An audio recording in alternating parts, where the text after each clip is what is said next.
সবাইকে নমস্কার। যে ফায়ার রিক্রুটমেন্ট বোর্ড ত্রিপুরা বা এফআরবিটি যে নোটিফিকেশন দেওয়া হয়েছে এক্সামিনেশনের জন্য, তো আজকে তোমাদের এই ভিডিওটার মাধ্যমে সম্পূর্ণ আমি বাংলায় আমি বলবো যে আমাদের কি যে ইনস্ট্রাকশন দেওয়া আছে, সে প্রত্যেকটা ইনস্ট্রাকশন আমি তোমাদেরকে একদম সহজভাবে তুলে ধরার জন্য চেষ্টা করছি। তোমরা এই ভিডিওটা দেখতে থাকো।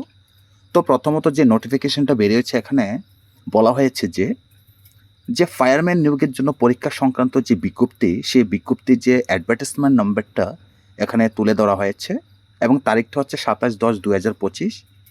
এখানে বলা হয়েছে যে ফায়ারম্যান পদে লিখিত যে পরীক্ষা আগরতলার বিভিন্ন কেন্দ্রে নিম্নলিখিত সূচি অনুযায়ী অনুষ্ঠিত হবে। এখানে সময় দেওয়া হয়েছে, তারিখ হচ্ছে 14-12-2025 রবিবার, সময় 11টা থেকে দুপুর 1:30 পর্যন্ত হবে। 2.5 ঘন্টা তোমাদের এক্সামের টাইম থাকবে।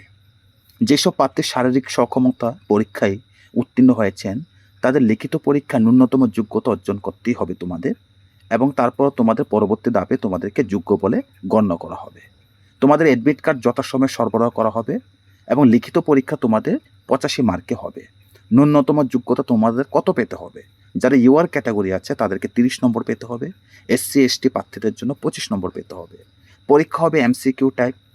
উমর শিটে তোমাদের উত্তর দিতে হবে। প্রতিটি প্রশ্নের মান 1 নম্বর থাকবে এবং প্রার্থীদের কালো বলপেন দিয়ে প্রশ্নপত্রে দেওয়া 4টি বিকল্পের মধ্যে যে 4টা অপশন থাকবে তোমাদের, এই 4টা অপশনের মধ্যে যে কোনো উত্তর তোমাদেরকে ঘাড়ো করতে হবে।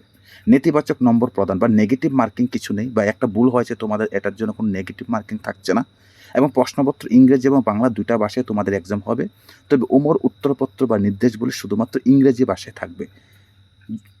তারপর এখানে বলা হয়েছে, যদি প্রশ্নপত্রের 2 ভাষার সংস্করণের মধ্যে কোনো বিভ্রান্তি দেখা দেয়, তবে ইংরেজি সংস্করণকে চূড়ান্ত বা প্রামাণ্য ধরা হবে। 2টা ভাষায় থাকবে। 2টা ভাষার মধ্যে যদি কোনো একটা প্রবলেম হয়েছে ল্যাঙ্গুয়েজে, তাহলে ইংরেজি ভাষাটাকে তোমাদেরকে প্রাধান্য দেওয়া হবে। অ্যাডমিশন ইনটু এক্সামিনেশন হল। আমরা যখন এক্সামিনেশন হলে যখন আমরা অ্যাডমিশন হব, তখন আমাদেরকে কিছু ইনস্ট্রাকশন আমাকে ফলো করতে হবে। বলা হয়েছে, পরীক্ষা হলে প্রবেশ সংক্রান্ত যে নির্দেশগুলি হচ্ছে, পরীক্ষা অংশগ্রহণকারী প্রার্থীদের অবশ্যই ফায়ারম্যান নিয়োগের লিখিত পরীক্ষার অ্যাডমিট কার্ড সঙ্গে আনতে হবে এবং তা পরীক্ষা কেন্দ্রের দায়িত্বপ্রাপ্ত কর্মকর্তা পরীক্ষা কেন্দ্রের তত্ত্বাবধায়ক বা ইনভিজিলেটরের কাছে প্রদর্শন করতে হবে। প্রার্থীদের এফআরবিটি কর্তৃক প্রদত্ত অ্যাডমিট কার্ডের সঙ্গে একটি ছবিযুক্ত পরিচয়পত্রের মূল কপি প্রদর্শন বাধ্যতামূলক, যেমন Aadhaar card, PAN card, passport, voter ID card, এগুলো তোমাদেরকে নিতে হবে। এগুলোর অনুপস্থিতিতে পরীক্ষা হলে প্রবেশ করা যাবে না। প্রার্থীদের সকাল 9:30টার মধ্যে পরীক্ষা কেন্দ্রে উপস্থিত হতে হবে এবং সর্বোচ্চ 10:30টার মধ্যে নিজ নিজ আসনে বসতে হবে। প্রার্থীদের অ্যাডমিট কার্ডে দেওয়া নির্দেশগুলি ভালোভাবে পড়ে তা অনুসরণ করতে হবে। পরীক্ষার দিনে সকাল 10:30টার পর কোনো প্রার্থীকে পরীক্ষার হলে প্রবেশ কথা দেওয়া হবে না।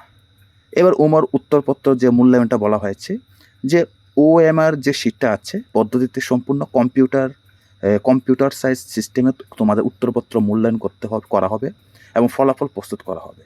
মূল্যায়নে যেহেতু সম্পূর্ণ স্বয়ংক্রিয়ভাবে হবে, তাই উমর উত্তরপত্রে পূর্ণ মূল্যায়ন বা প্রাপ্ত নম্বর পূর্ণ গণনার কোনো ব্যবস্থা থাকবে না। এই বিষয়ে কোনো চিঠিপত্র বা অভিযোগ গ্রহণ করা হবে না। তোমাদের যা ফাইনাল হবে তাই তোমাদেরকে সব কিছু করে নিতে হবে। এবং পরীক্ষা সমাপ্ত হওয়ার পর অস্থায়ী উত্তর ফ্রি ত্রিপুরা অগ্নি বা জরুরি পরিষেবা অধিদপ্তরের সরকারি ওয়েবসাইটে তোমরা প্রকাশ করা হবে। এবং প্রার্থীদের নির্দেশ দেওয়া হচ্ছে যে তারা উত্তর কি ভালোভাবে পরীক্ষা করে দেখবেন। যদি কোনো সন্দেহ বা দাবি বা আপত্তি থাকে, তবে তারা সরাসরি এফআরবিটি অফিসে যোগাযোগ বা লিখিতভাবে তা জমা দিতে পারবেন।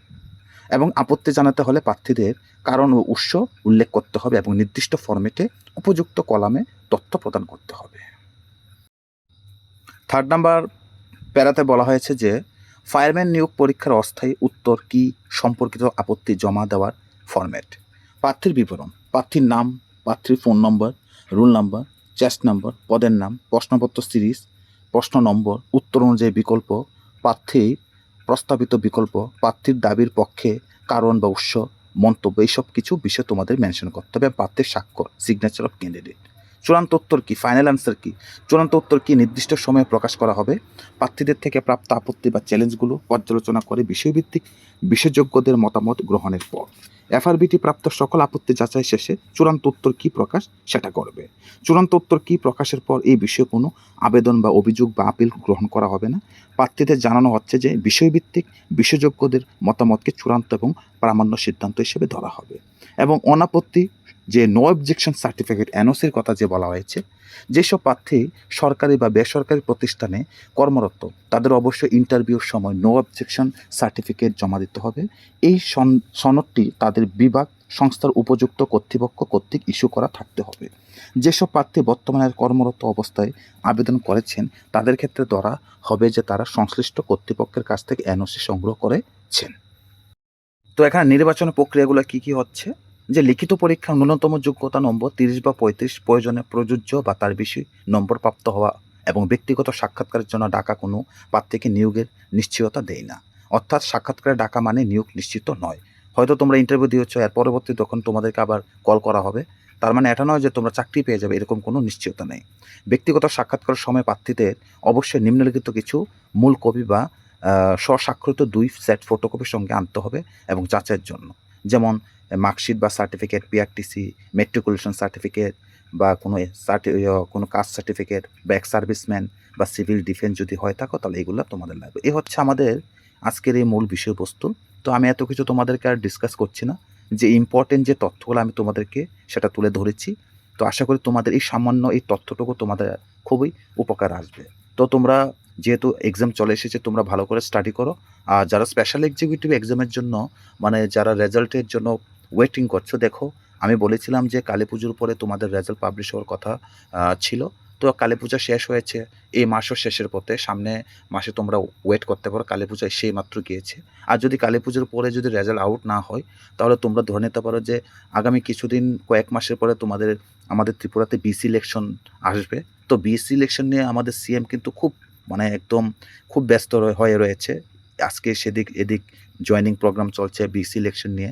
তো আশা করা যায় যে যদি সম্ভবত যে সামনের মাসে রেজাল্ট যদি পাবলিশ না করে তোমাদের বিসি ইলেকশন পর্যন্ত ওয়েট করতে হবে, কারণ কিছু করার নেই। সেটা আমার কাছেও কোনো কিছু না যে বললে দেবে, যতটুকু ইনফরমেশন আমাদের কাছে আসে এতটুকু তোমাদের কাছে শেয়ার করি।